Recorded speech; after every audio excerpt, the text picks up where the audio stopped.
escola do mundo, onde eu posso ensinar e aprender. A palavra da sabedoria é a nossa EBD.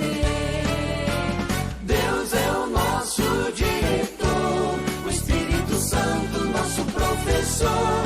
A Bíblia é a cartilha que ensina o caminho, a verdade e a vida. Deus é o nosso diretor, o Espírito... Olá, eu queria iniciar hoje contando a história de 3 pactos, né? A gente entender um pouquinho a lição, né? 3 pactos que ocorreram na história e que, de certo modo, têm grandes consequências e influências sobre a nossa vida, né? O primeiro pacto, acho que vocês conhecem, está lá em Mateus capítulo 4, que fala das tentações de Jesus. Então o texto diz que Jesus foi levado ao deserto, né? Depois de jejuar 40 dias e 40 noites, ele, obviamente, como humano, ele teve fome, e aí Satanás aparece para tentá-lo, né? E aqui o que vai nos interessar, né, nessa história é a última tentação. Se vocês se recordam, Satanás levou Jesus ao alto de um monte, né? E dali Satanás mostrou toda a glória mundana, toda a glória que pertencia a ele, né? Talvez em um relance, né, toda a história da humanidade e todo o poder e glória que a humanidade tinha, né, passou ali aos olhos de Jesus. Satanás disse para ele o seguinte, né? Olha, tudo isso pode ser seu, né? Mas nós vamos fazer um pacto, né? Eu te dou tudo isso, né? E a fatura, né, a cobrança por esse pacto, né, o Satanás apresentou logo imediatamente. É o quê? Você vai ter que me reconhecer como superior. Então, a gente lembra do texto que Jesus ele recusa o pacto, né? Ele diz que só Deus deveria ser adorado, né? Ele recusa o pacto. Mas o interessante ali desse primeiro pacto é que Satanás oferece poder e a cobrança, a fatura, né? A consequência de aceitar o pacto, ele foi apresentado logo em seguida, né? Esse é o primeiro pacto. O segundo pacto aconteceu mais ou menos no ano de 1500, né? Essa é a época em que se passa a história que é contada por uma peça teatral de um autor alemão famoso chamado Johann Goethe, Johann von Goethe, numa peça chamada Fausto, né? Aí a peça retrata Fausto como uma pessoa que buscava o saber, né? Tinha uma fascinação pelo conhecimento superior, né? E Satanás, no caso ali representado por Mefistófeles, aparece a Fausto e oferece tudo isso a ele. Então, Fausto teria o acesso aos conhecimentos mais profundos e inimagináveis que o homem poderia ter, né? Ele teria uma sabedoria inigualável, né? E a única fatura, né, que seria cobrada, e Satanás ele já age um pouquinho mais, de forma mais ardilosa, né? Porque a fatura não vem logo em seguida. Lembra que lá em Jesus ficou muito evidente isso. Eu te dou isso se você fizer isso agora, né? Para Fausto, a fatura seria, após 24 anos, a alma passaria a pertencer a Mefistófeles, né? Então, levaria algum tempo, né, para que Satanás cobrasse a sua fatura. E Fausto, obviamente,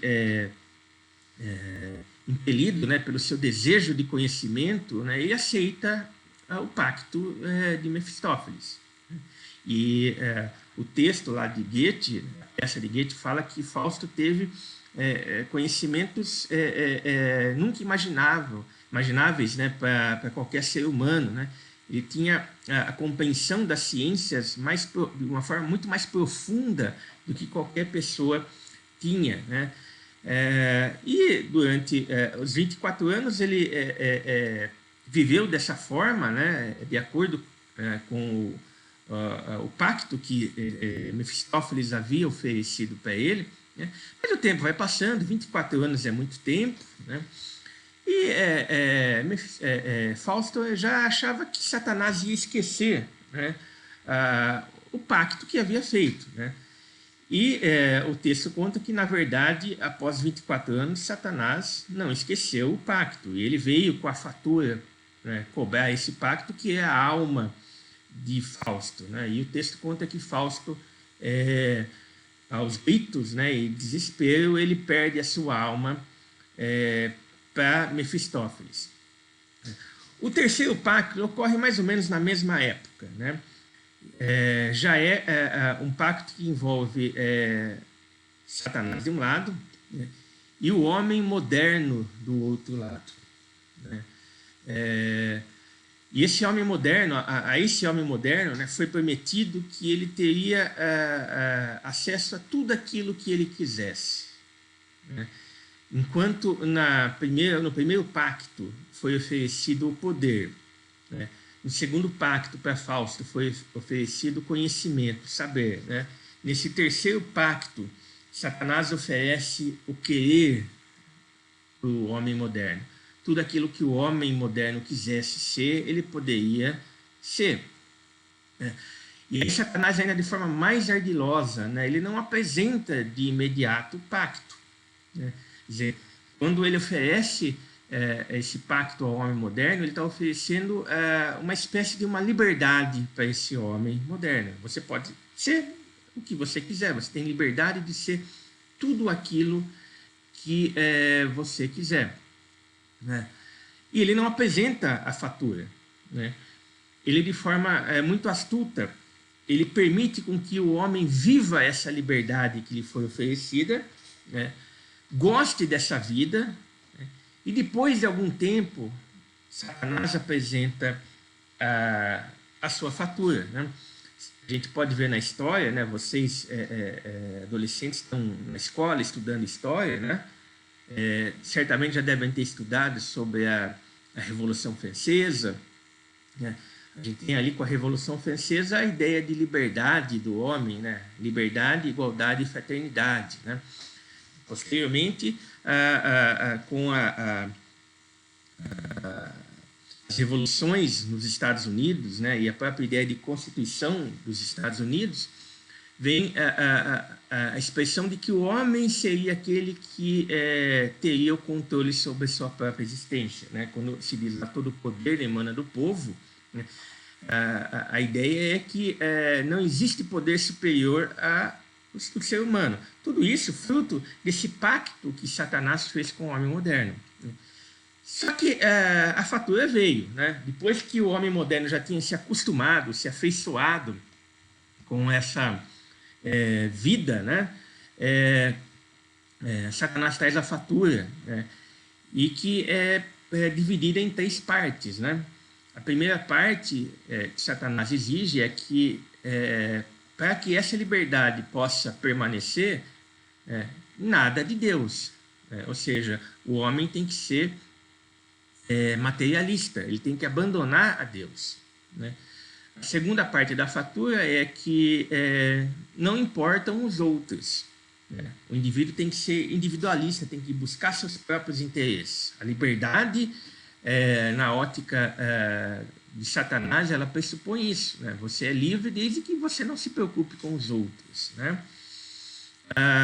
E a última parte dessa fatura, né, é a própria vida do homem, né? Quer dizer, o homem moderno ele passa a viver em conformidade com um sistema, né, econômico, industrial, né, social, né, que lhe tira a sua real liberdade, né? Quer dizer, o homem moderno é aquele que é livre para fazer tudo aquilo que o sistema diz que ele pode fazer, né? Quer dizer, essas são 3 faturas, né? 3 pactos que a gente vê na história com consequências que a gente sente hoje na vida. Nós vivemos num mundo chamado pós-moderno, né, onde a ideia, a tônica principal é que nós vivamos de acordo com aquilo que nós queremos, né? Ou seja, nós ainda vivemos de acordo com aquele último pacto que foi feito com o homem moderno, né? O problema disso é que nós, ou o ser humano moderno, pós-moderno, né, ele acha que a prática dos atos dele, né, aquilo que nós vivemos, aquilo que nós praticamos, as nossas condutas que nós assumimos, né, não tem consequências. Né? A lição de hoje, né, a lição de número 8, né, a gente está voltando um pouco, porque foi uma lição que foi pulada, né, mas ela disse que quando meus pecados se multiplicam. Né? Quer dizer, a gente fala de pecado, a gente fala de uma conduta que tem consequências, né? E que nós temos responsabilidade. Né? E nesse contexto desse homem moderno que eu mencionei, muitas vezes nós praticamos condutas, o homem pratica condutas, tem consequências disso, né? E nós não entendemos e não assumimos muito as nossas consequências. Né? E nós, como cristãos, em muitas situações temos nos deixado envolver por essa prática do mundo, né? De achar que a liberdade é efetivamente fazer tudo aquilo que eu quero e do jeito que eu quero. Né? No texto básico de hoje, né, nós vamos estar trabalhando com o Salmo 51, aqui o Salmo 51, 3, diz, pois eu conheço as minhas transgressões e o meu pecado está sempre diante de mim. E aí o Salmo 51, 6 diz, eis que te comprazes na verdade no íntimo e no recôndito me fazes conhecer a sabedoria. E aí o Salmo 51, 7, saiu errado ali, né? Mas é 51, 17, diz, sacrifícios agradáveis a Deus são o espírito quebrantado, coração compungido e contrito, não o desprezarás, ó Deus. Né? Então, esses textos, né, a gente vai ver, eles pertencem a um salmo escrito por Davi, né? Logo após um fato narrado lá em 2 Samuel, em que Davi comete um pecado, né? E ele é confrontado perante esse pecado. Né? E aí ele escreve esse salmo, né? Que traz esses textos maravilhosos que nos mostram que nós somos pecadores, né? Mas que existe um Deus misericordioso, pronto a nos perdoar. Né? Então, os objetivos da nossa lição hoje primeiro, né? Nós nos reconhecemos pecadores, né? E que todo e qualquer pecado é uma ofensa a Deus. Né? Diferentemente do que se prega hoje na sociedade pós-moderna, essa sociedade que aceitou o pacto de Satanás, né? Há consequências de nossas condutas, há condutas que ofendem a Deus, né? E essas condutas nos tornam pecadores, né? E nos afastam desse Deus. Mas a lição também vai nos mostrar que em Cristo há perdão e misericórdia. Né? Nós não estamos falando de um Deus que está longe de nós, está afastado da nossa vida, né? Mas é um Deus que está pronto a perdoar. Né? Em Cristo Jesus, ele sempre está pronto a nos perdoar. Então, vamos falar um pouquinho do contexto, né? Que envolve o Salmo 51. Né? Se você quiser conhecer um pouquinho do contexto, está lá em 2 Samuel, os capítulos 11 e 12, né? De 11, versículo 1 até o 12, 14, né? Contam a história subjacente ao surgimento desse salmo. Quer dizer, por que Davi escreveu esse salmo? Né? A gente vê ali em 2 Samuel que Davi cometeu uma série de pecados. Né? Às vezes o problema do pecado é que nós praticamos um pecado, né? E ao invés de confessarmos, né, nós tentamos, de uma certa forma, justificar o pecado, tentar encobrir o pecado, e foi isso que Davi tentou fazer. E cada vez que ele tentava justificar ou encobrir o pecado, ele cometia um outro pecado. Né? Então, houve ali uma série de pecados, um decorrente do outro. Né? O primeiro ali a gente vê que Davi, ele cobiçou a mulher do próximo. Né? E essa cobiça, né, ao invés de Davi reconhecer que aquilo é um pecado, né, e pedir perdão, né, ele simplesmente acobertou aquele pecado, agasalhou aquele pecado, e o pecado da cobiça levou ao pecado do adultério. Né? quando Davi efetivamente adultera, né? E ainda ele tenta encobrir o pecado, né? O pecado do adultério, né? Do adultério resultou que a Batseba ficou grávida, né? E Davi tenta ali, de uma forma ardilosa, né? Encobrir o seu pecado, né? É interessante que isso acontece conosco quando nós tomamos a mesma atitude, né? Nós passamos a raciocinar, a pensar de uma forma ardilosa, né? Maquiavélica, né? Para tentar justificar as nossas condutas, os nossos pecados, né? Para tentar dar uma roupagem de coisa boa, né? De coisa certa, de uma atitude correta, né? E isso acontece todas as vezes que nós praticamos o pecado e nós tentamos encobrir o pecado, né? E por fim, né, toda essa série de pecados levou a Davi a praticar um homicídio, né? Quando ele determina que Urias, que era o marido de Batseba, seja colocado na linha de frente para que ele morra, né? Ou seja, Davi ele pratica de uma forma intencional, né,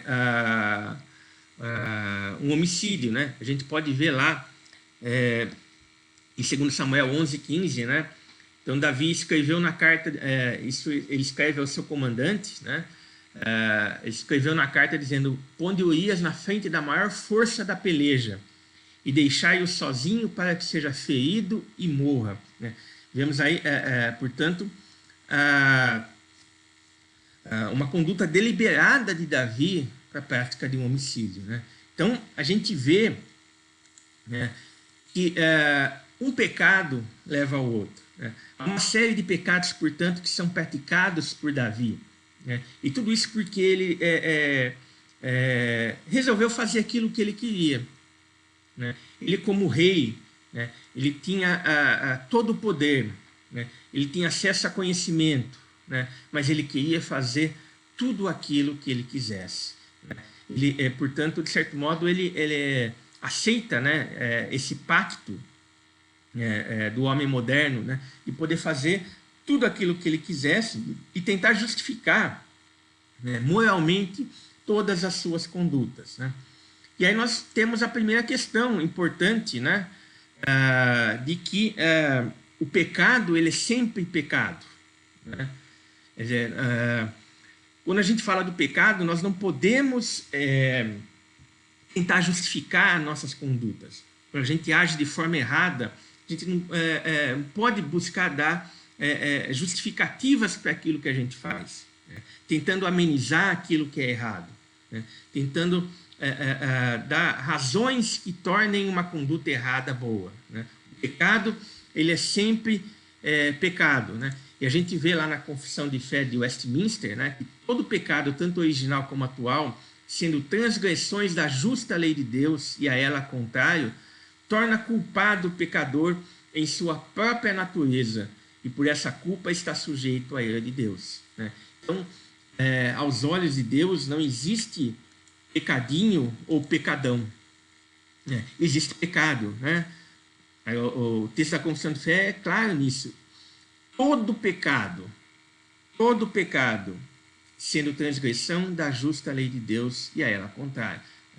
A gente às vezes tenta colocar gradação em condutas, né? Essa conduta é ruim, essa não é tão ruim, essa é menos ruim ainda, e na verdade a Bíblia fala que todo e qualquer pecado é uma transgressão da lei de Deus, né?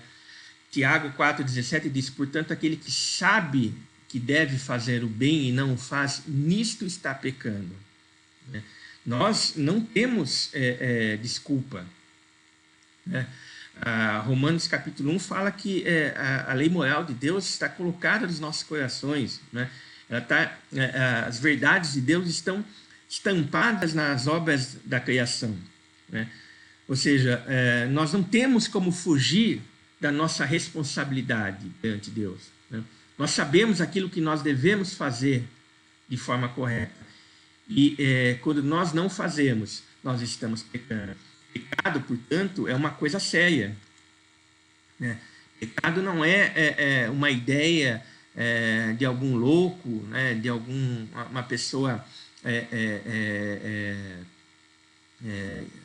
inadequada ou de uma pessoa retrógrada. Pecado é uma realidade que existe hoje, sempre existiu e existe hoje na nossa vida moderna. Tiago, 1 João 3,4 diz que todo aquele que pratica o pecado também transgride a lei, porque o pecado é a transgressão da lei. Ou seja, há a lei de Deus que é colocada nos nossos corações, e quando nós praticamos o pecado, nós transgredimos essa lei. Nós ofendemos a Deus, né? O pecado é quando nós nos colocamos, né, de forma oposta a Deus. É como se nós estivéssemos enfrentando, né, resistindo a Deus. Né? Todo aquele que pratica o pecado também transgride a lei, porque o pecado é transgressão da lei. E aí nós temos Romanos 6,23, porque o salário do pecado é a morte. Né? Ou seja, qual que é a paga pelo pecado? É isso que Romanos 6,23 está nos dizendo. Né? A paga pelo pecado, aquilo que nós vamos receber como pagamento pelo pecado, é a morte. Nós não temos como fugir. Né? Mesmo que o mundo hoje, né, pautado no conhecimento humano, conhecimento científico, muitos dos conhecimentos que são verdades de Deus, né, mas pautado na empáfia humana, né, no orgulho humano, diga que nós somos livres para fazer aquilo que nós queremos. Né? A Bíblia fala o contrário, né? Fala que há um salário para o pecado, né? Há uma consequência para os nossos atos, né? E essa consequência, quando nossa conduta é pecaminosa, ela é a morte. Né? O texto fala, mas o dom gratuito de Deus é a vida eterna em Cristo Jesus, nosso Senhor. Então, pecado é pecado, e pecado é algo que tem que ser levado de forma séria. Pecado é uma coisa séria. Né? Pecado não é fruto de uma ideia antiquada, já ficada na história, né, passada, que não tem relevância na nossa vida hoje. Sim, o pecado ele existe, né? E nós, todas as vezes que nos opomos à lei de Deus, que não observamos a lei de Deus, nós estamos praticando o pecado. Mas o texto fala também que há uma fonte de perdão. Né? Quer dizer, se nós ficássemos só no pecado, né, isso seria uma causa de profunda desesperança. Né? Nós vimos lá em Romanos 6,23, né, que embora o salário do pecado seja a morte, né, o texto fala que há um dom gratuito de Deus que é a vida eterna em Cristo Jesus, nosso Senhor. Então há uma fonte de perdão, né, onde nós podemos buscar com o nosso coração sincero e arrependido perdão pelos nossos pecados. Né?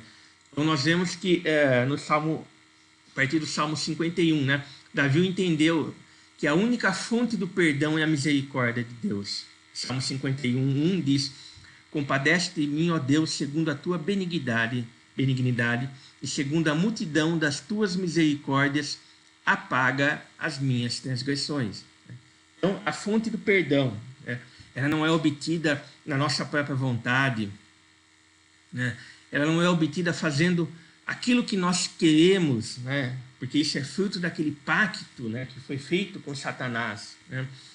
Ele não é fruto de agir em desconformidade com aquilo que Deus espera da nossa vida. Né? Mas saber que há uma multidão de misericórdias de Deus que podem apagar as nossas transgressões. Né? E aí, Romanos 5,20 diz, mas onde abundou o pecado, superabundou a graça. Né? O que Paulo está querendo dizer não é que nós podemos pecar, né? Porque quanto mais nós pecarmos, maior vai ser a graça. O que Paulo nos traz aqui é justamente uma palavra de esperança, né? Principalmente para o homem moderno, que acha que pode fazer o que quer, né? Que é o redator da sua própria história, aquele que acha que pode escrever a sua própria história. Né? O que Paulo nos diz aqui é que mesmo tendo aceitado aquele pacto e vivendo de acordo com a nossa vontade, né?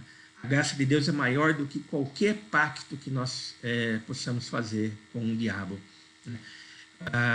A graça de Deus é maior do que qualquer ato ou conduta que nós possamos ter levado a cabo nas nossas vidas, né? Se você muitas vezes sente culpa pelo pecado, né? Paulo aqui está trazendo uma esperança, né? A graça de Deus é maior do que qualquer culpa, né? É capaz de eliminar qualquer culpa, qualquer sentimento destrutivo que você possa ter, né? A graça de Deus ela é capaz de restaurar a sua vida de forma completa, né? E Davi havia entendido isso, né? Embora o seu pecado ou seus pecados tenham sido altamente reprováveis, né? Cobiça, adultério, a tentativa de encobrir, justificar o pecado, né? O assassinato de Urias, né? Dizer, tudo isso, né? A graça de Deus era maior, ela poderia superar e limpar tudo isso, né? E aí o Salmo 32:3 diz: enquanto calei os meus pecados, envelheceram os meus ossos pelos constantes gemidos todo dia. O pecado ele traz isso, né? Ele traz sentimento de culpa, né? Ele traz sentimento de impotência, né? Até doença física, né? Doenças psicológicas, né? Enquanto nós agasalhamos e acobertamos o nosso pecado, enquanto o nosso pecado ele convive na nossa vida como um hóspede ilustre, né? Nós temos essas consequências: envelheceram os meus ossos pelos meus constantes gemidos todo o dia. E aí o texto continua, Salmo 32:4, porque a tua mão pesava dia e noite sobre mim e o meu vigor se tornou em sequidão de estio. Quando nós agimos de acordo com aquele pacto proposto pelo diabo, né? Nós tentamos assumir as rédeas da nossa vida, né? Quando nós tentamos estabelecer os nossos projetos de acordo com as nossa própria vontade, né? O texto fala que a mão de Deus pesa sobre nós, né? E o nosso vigor ele se abate, né? Mas aí o próprio Salmo diz: confessei-te o meu pecado e a minha iniquidade não mais ocultei. Disse: confessarei ao Senhor as minhas transgressões e tu perdoaste a iniquidade do meu pecado. Não existe pecado que Deus não possa perdoar. Não existe pecado em que a graça não seja maior, né? Mas nós precisamos confessar. E aí nós vemos lá em Daniel 9:9, né? Ao Senhor nosso Deus pertence a misericórdia e o perdão. Quer dizer, não é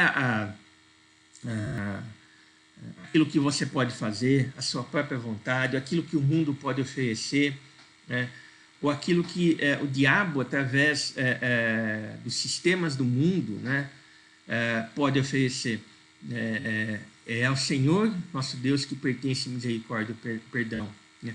É ao Senhor somente, né, que pertence à misericórdia, que pode nos tirar o peso do pecado, o perdão que pode nos livrar dos grilhões do pecado, né? Daniel foi bem claro nisso, né? Somente ao Senhor, nosso Deus, pertence a misericórdia e perdão. Aquilo que o mundo pode oferecer, né? Às vezes com as suas belezas que podem inebriar os nossos olhos, né? Isso não é nada, porque somente o Senhor pode trazer misericórdia e perdão. E aí, Apocalipse 1, 5, 6, né? Diz: aquele que nos ama e pelo seu sangue nos libertou dos nossos pecados, nos constituiu reinos, sacerdotes para o seu Deus e Pai.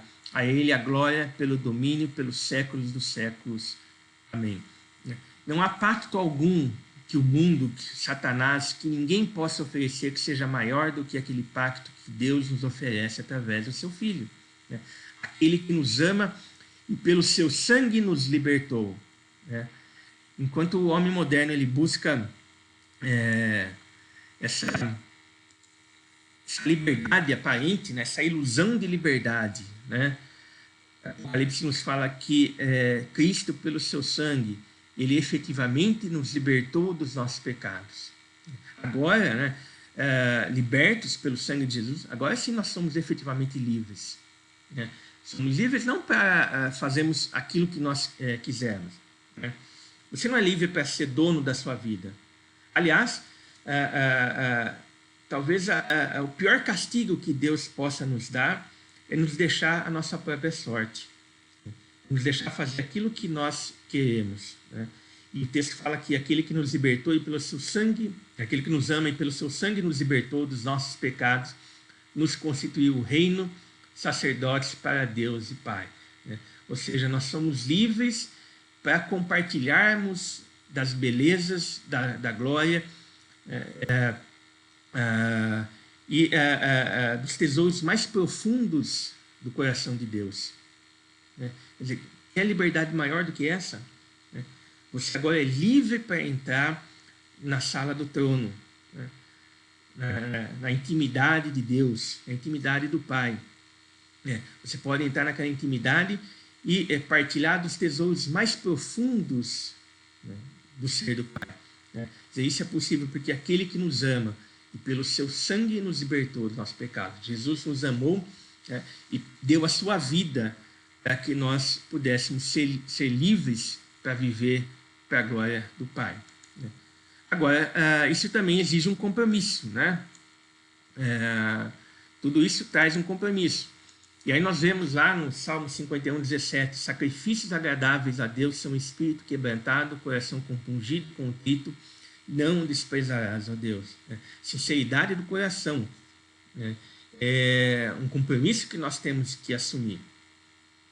Todas as vezes que nós pecarmos, né, nós temos que entender que Deus não espera de nós sacrifícios meramente humanos. Tem muita gente que acha que cumprir o ritual de ir na igreja, né, é o suficiente. E não é isso. Né? Não que você não precise ir na igreja, que você não tenha que se reunir com os irmãos. Né? Mas o que Deus espera é que aquilo que você manifesta exteriormente, né, quando você vai na igreja, quando você lê a Bíblia, quando você louva, tudo aquilo que você manifesta de forma externa, né, seja fruto daquilo que está no seu coração, o seu espírito quebrantado, o seu coração compungido. Né? Porque isso Deus não despreza. Quando nós, em sinceridade, nós nos colocamos no altar de Deus, né, e através do sangue de Jesus nós pedimos perdão pelos nossos pecados, Deus não despreza isso. Romanos 6,6 diz: sabendo isso, que foi crucificado com ele o nosso velho homem, para que o corpo do pecado seja destruído e não sirvamos o pecado como escravos. Ou seja, nós temos que ter esse compromisso de não vivermos mais de acordo com o pecado. Não estou falando aqui que, infelizmente, nós não vamos pecar, né? Mas nós não vamos ser mais escravos do pecado. Né? Nós fomos libertos pelo sangue de Jesus, né? Para que agora, despojados daquele nosso velho homem, né, que tinha prazer no pecado, que queria viver de acordo com a própria vontade, né, nós agora sirvamos a Deus e não o pecado. Romanos 12:1 diz: rogo-vos, pois, irmãos, pelas misericórdias de Deus, que apresenteis o vosso corpo por sacrifício vivo, santo e agradável a Deus, que é o vosso culto racional. Ou seja, toda a nossa vida, nosso corpo, né, tudo isso, tudo que nós fizermos tem que ser apresentado como um sacrifício vivo, santo e agradável a Deus. E quando ele fala do culto racional aqui, a palavra racional no grego é lógica. Né? A mesma expressão que Pedro vai usar quando ele fala leite espiritual. Né? Porque a lógica de Deus ela é espiritual e a espiritualidade de Deus é lógica. Né? Quando nós apresentamos o nosso corpo como sacrifício vivo, santo e agradável a Deus, nós estamos nos tornando efetivamente mais lógicos, né? Mais próximos à imagem de Cristo. Né? Quer dizer, a lógica de Deus ela é sempre espiritual e a espiritualidade de Deus ela é sempre lógica. Né? E nós temos que entender isso. E aí também o salmista diz: cria em mim, ó Deus, um coração puro e renova dentro de mim um espírito inabalável. Ou seja, o perdão, né, a misericórdia, ele exige de nós um compromisso. Né? O compromisso de agora viver de acordo com a vontade de Deus, buscar efetivamente a sua vontade, buscar efetivamente a glória de Jesus. Né? Portanto, um caminho para o homem moderno, né? Nós vimos os 3 pactos, né? Um deles, o primeiro, Jesus, ele recusa o pacto, né? E ele faz um pacto conosco na cruz, né? Do Calvário. O segundo pacto, Fausto, ele aceita o pacto e a fatura ela é cobrada, né? E o último pacto, o pacto com o homem moderno, né? Nós que vivemos agora na modernidade ou na pós-modernidade, né? Esse último pacto, né? Embora Satanás ele venha cobrando a sua fatura, né? O que nós vimos é que há esperança, né? Nós temos um Deus que ele é o dono de toda a misericórdia, de todo o perdão. Né? E ele pode, com a sua graça, que pode suplantar e superar todo e qualquer pecado, ele pode nos trazer o perdão, né? Desde que nós assumamos um compromisso com ele. Né? Cria em mim, ó Deus, um coração puro e renova dentro em mim um espírito inabalável. Essa deve ser a nossa oração, para que Deus nos ajude a viver uma vida de acordo com a vontade dele.